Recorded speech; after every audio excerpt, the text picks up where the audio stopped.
10 p.m. in Accra. My name is Bright Nana Amfo. Thanks so much for staying there for us. This is news at 10. From now to 10:30, we'll tell you what's happening in Ghana and beyond. First, a quick look at some major news highlights on our next executive. The Ghana National Petroleum Corporation, Chachu Chikata, says Ghana should take advantage of the ruling of the International Tribunal of the Law of the Sea to protect her marine fish stocks. He was contributing to discussions on TV3's current affairs program Agenda. And almost all Form 1 classrooms in most private senior high schools across the country are virtually empty. This is because the computerized school selection and placement secretariat has not posted students to those schools. For fear of likely collapse of the schools, heads of institutions are asking government to come and save the situation.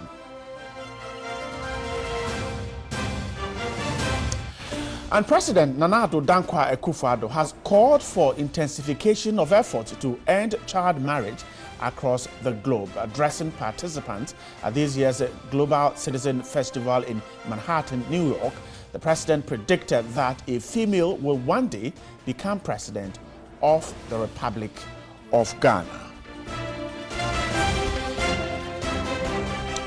And lack of logistics and medical staff continue to deprive the Apedwa community healthcare system delivery. We're told that the community has only 4 nurses as against the Ghana Health Services required minimum of 17 health workers. This is putting the lives of residents there in danger. Apedwa in the eastern region.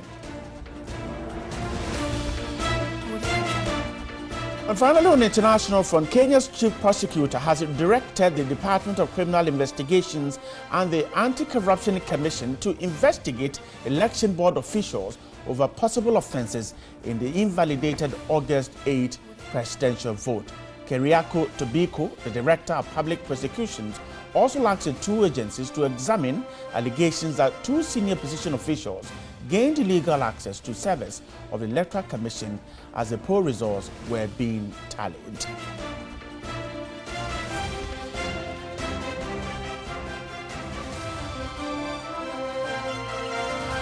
And German Chancellor Angela Merkel has been re-elected for a 4th term in federal elections. Her conservative CDU-SCU alliance won 32.5% of the vote, remaining the largest party in Germany's parliament. Meanwhile, the AfD, a nationalist anti-Islam party, was on track to win 13.5%, emerging as Germany's 3rd strongest political party.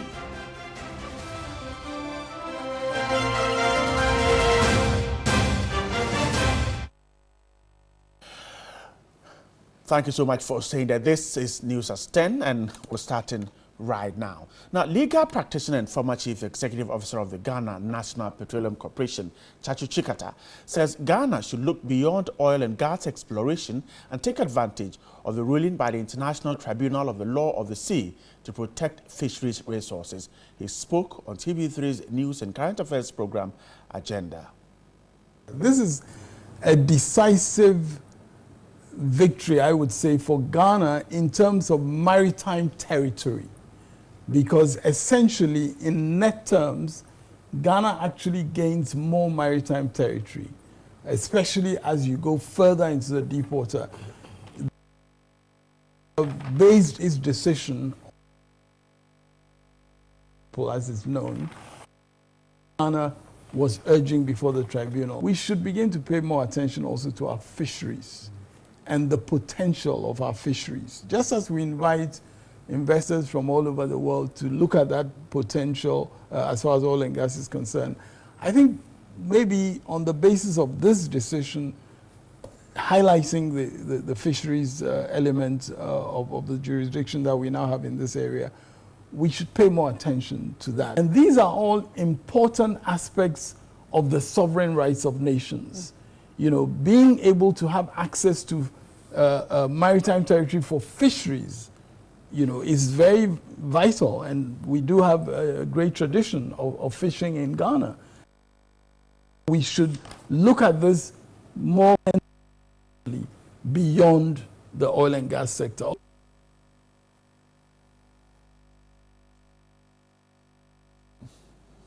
All right, and let's share with you some facts about Ghana's fisheries sector. Now, we're told that Ghana loses $10 million annually through transshipment on the country's territorial waters. Now, most vessels registered in the Chinese in Ghana have European and Chinese partners that await them on high seas, where they transfer all their catch into their partner vessels. Perhaps this is what Mr. Chachuchi is talking about. So these vessels would then meet them and offload them. Now, illegal, unreported, and unregulated fishing, we're told, cost West Africa $2.3 billion. That's how much West Africa is losing a year. And this is according to a study that was published in Frontiers in Marine Science Journal. $2.3 billion. Again, more than 400 foreign fishing vessels, mainly from China, Europe, Russia, were told come around West African waters, according to the environmental group.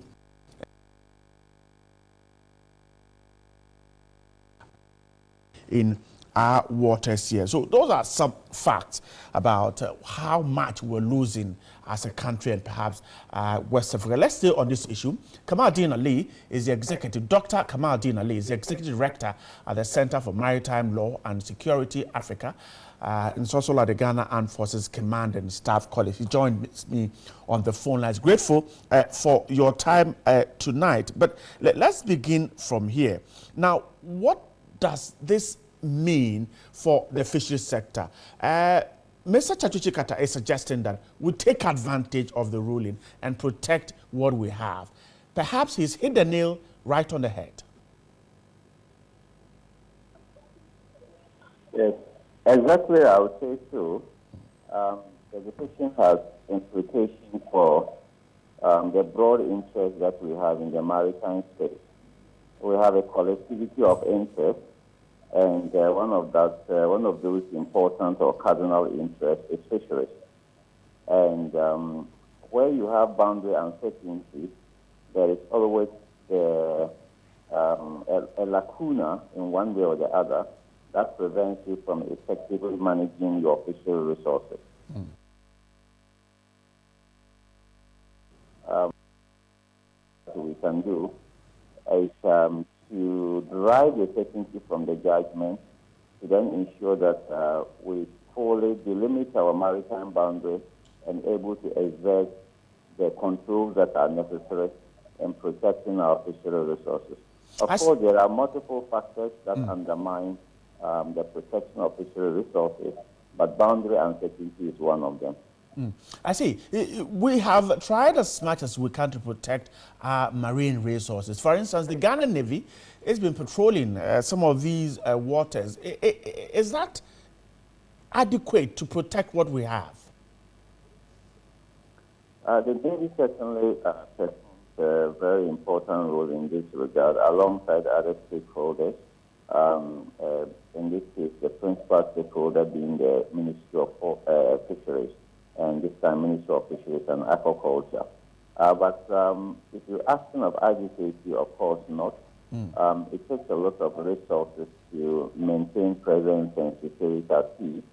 And the Navy certainly have challenges.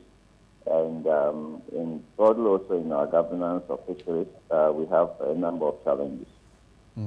And now, these are the challenges that is being flagged, that we need to work at it. What quickly can authorities do to get these challenges fixed? Importantly, fishery resources will have to be protected, there is no doubt. We can live without oil and gas, but we cannot live without fish. Fish means life to us. It has implications for livelihood. And Ghana is one of the countries that is the highest consumer of fish protein in the world. So we have to do things. And what we have to do is to look through the spectrum of governance issues that we need to address and address them. In very few areas, we may have legislative gaps, but those are very few. but enforcement gaps we do have. So we'll have to enforce our legislation and policies more and going forward.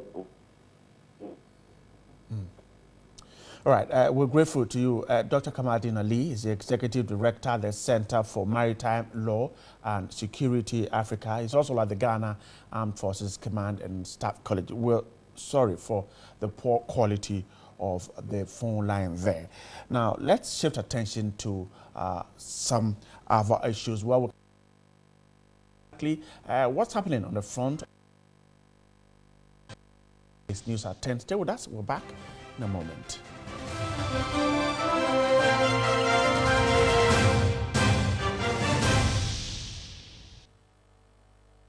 Thanks so much for staying there. Let's get to the Galamsey small-scale mining sector. Ban on small-scale illegal mining and its degrading effect on the environment. Sector Minister John Amewu had earlier indicated that the ban on small-scale mining may extend beyond the stipulated 6 months.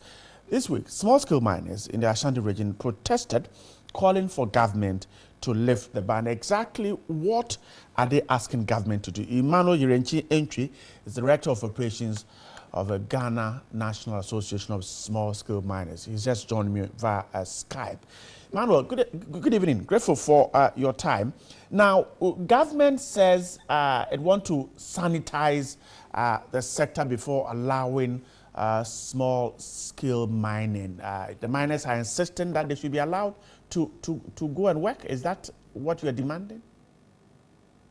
Yeah, good evening, my brother, and then good evening to your viewers.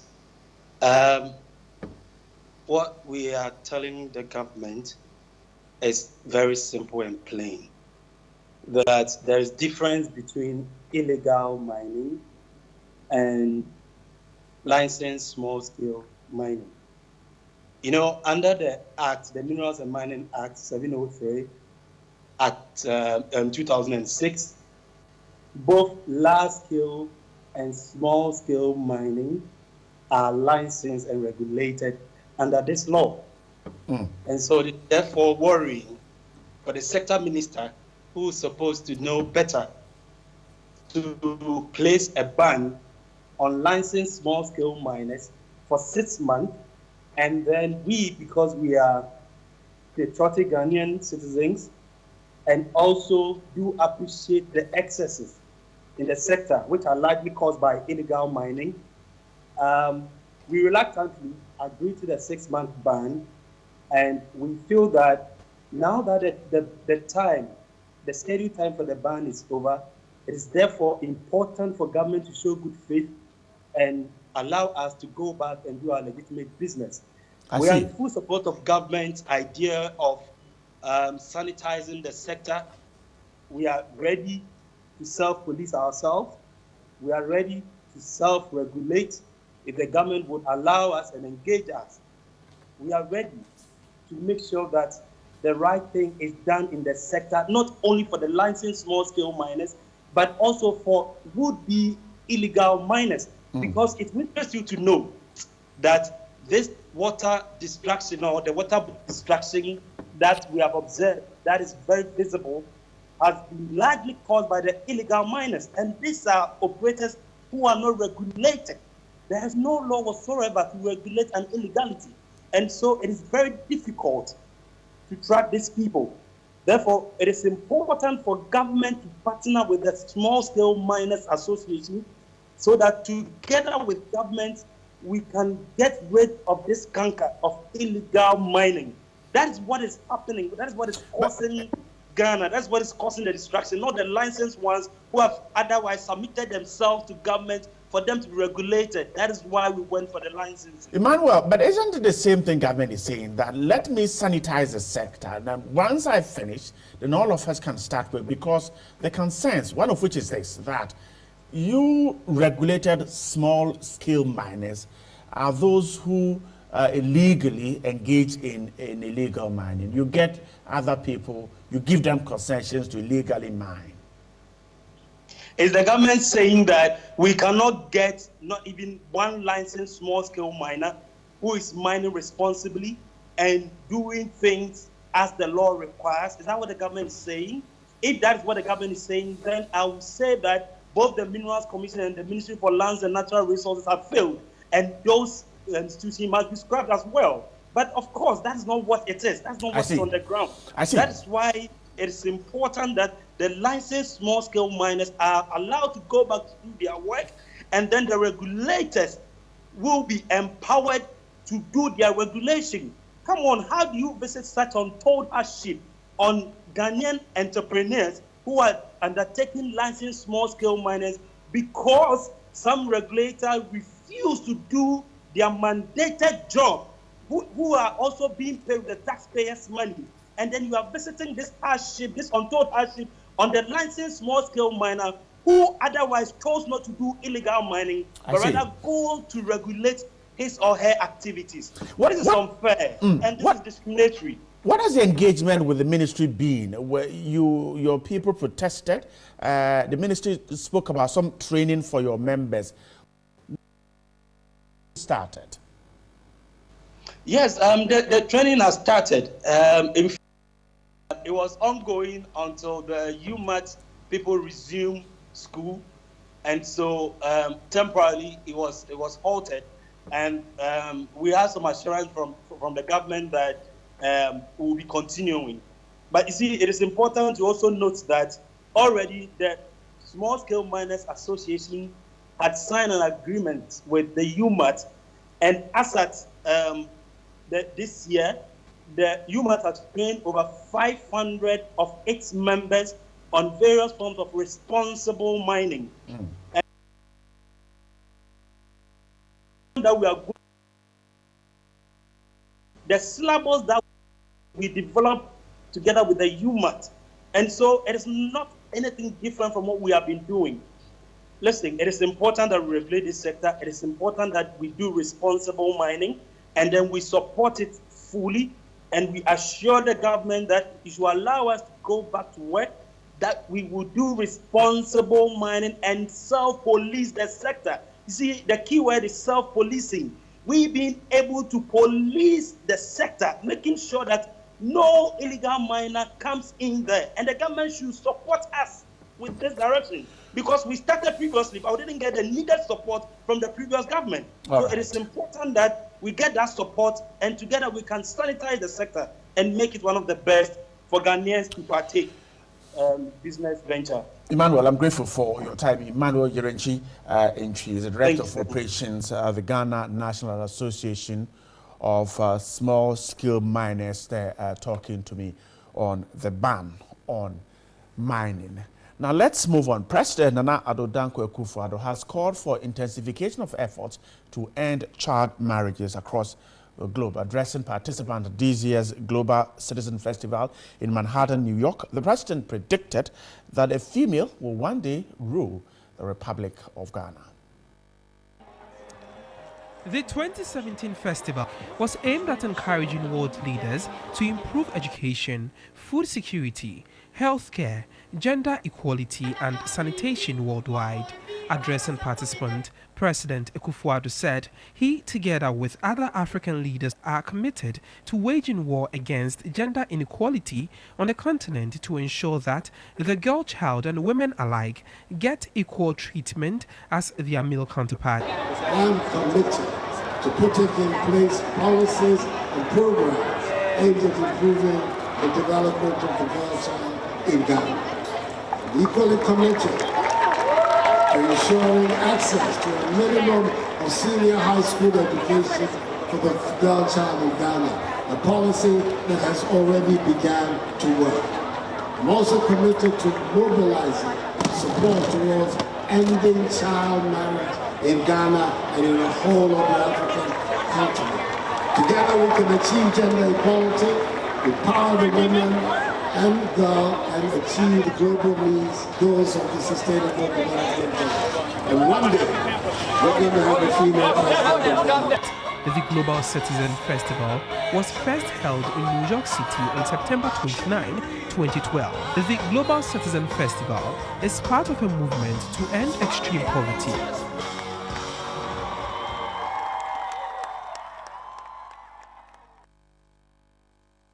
In other news, the Minister of Information, Mustafa Hamid, says government will continue to work to perfect social interventions in the country for the benefit of the citizenry, especially those in the lower classes. He was reacting to Dr. Asiedu-Dartey's assertion that the NDC shies away from implementing its policies. The MPP has the courage to implement these policies and look for remedial actions when the policy is in motion. The MPP, the NDC, is always shy of implementing its policies, always thinking about failure rather than the challenges to success. As a party that is built on the foundation of social democracy, the NDC is expected to prioritize social interventions to help the poor. The Liberal Democratic-leaning NPP, which is capitalist-inclined, has rolled out policy interventions including the National Health Insurance and free senior high school. Information Minister Mustafa Ahmed explained Dr. Asiedu's worry. I mean, for a social democrat like Asiedu, I can understand why he's pained. He's pained that a liberal party is the one that owns all the major social intervention programs of our country. I can understand him. But, you know, on the side of the NPP, we are what we call welfare liberalists. We are liberal people who believe that there should be interventions specifically to shore up people who are in the lower ranks of our society. He indicated the challenges associated with the implementation of social interventions will not inhibit the NPP from making the interventions work. There will be mistakes, but you can only correct a mistake with more audacity. You know, if you are audacious, like the way President Akufo-Addo has been audacious with free SHS, and we make mistakes, we can only correct these mistakes with more audacity, and that's what we intend to do. Now to the education sector. Almost all formal classrooms in most private senior high schools across the country are virtually empty. This is because the computerized school selection and placement secretariat has not posted students to those schools. For fear of likely collapse of the schools, heads of the institutions are asking government to come save the situation.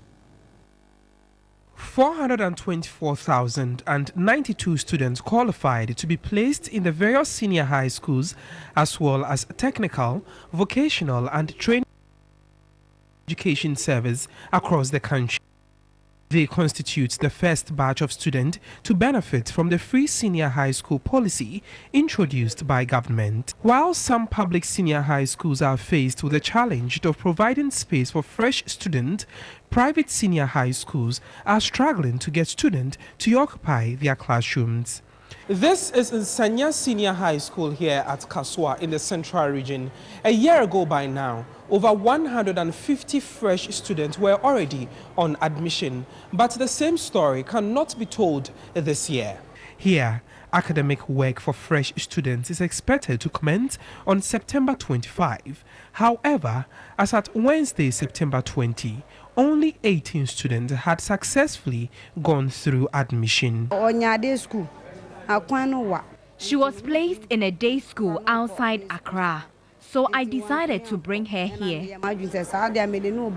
Dora Akwele's story is a reflection of cases happening across the country since the implementation of the free senior high school policy. It appears high schools can also count numbers in the admission of fresh students. Them doesn't change. This school has to shut its doors. Those who teach first years are virtually free. And the most unfortunate thing for us and for me as a headmaster is that every worker at Nsanya is a full-time worker. And you can't simply stand up and say, oh, I don't have students, I'm making you go. The free SHS policy is in line with the Sustainable Development Goal for Target 1, which states by 2030, all boys and girls complete free, equitable and quality primary and secondary education, leading to relevant and effective learning outcomes. However, the policy seemed to have disadvantaged private senior high schools. At His Majesty Senior High School in Dansoman here in Accra, only 11 fresh students had been admitted. In the private school, it is the numbers that helps us to get infrastructure and then the environment that is conducive for teaching and learning. Around this time, we should be expecting close to 100 students, between 50, 60 to 100 students. Okay. But currently we are below 20 students. Samo Senior High School in Cape Coast and Hope College in Gomoafete in the Central Region, as well as Sunrise Senior High School and Williams Academy, both in the Volta region, have similar challenges. In 2005, the then Ministry of Education, Youth and Sports and the GES introduced the computerized schools selection and placement system as a way of replacing the manual way of selection and placement of students in senior high schools. But the system continued to be fraught with challenges, leading to frustrations by parents, head of schools and candidates. I started this school going to Cape Coast, selecting cards after the public schools have chosen their students and gone. We, the private schools, also go for the remnant cards, and then we write to the students to come. It had its advantage, merits and demerits. So the new system that has come is not bad, but just that it should be all-inclusive. All right, and that's how we're wrapping up the show for tonight. My guys in the studio, Christopher Soa, Boy Frekoni, and Francis, my cameraman. Of course, my son Ebenezer, Hansi, and Theophilus Clotte, John the Baptist Flagbo, Albert Mensah, John Mensah, and all the great technical crew we have in here. The whole show was put together by Isaac Ameko. Technical production was by God knows. But we'll have a great week. We'll see you tomorrow morning. My name is Bright Nanamf. Good night.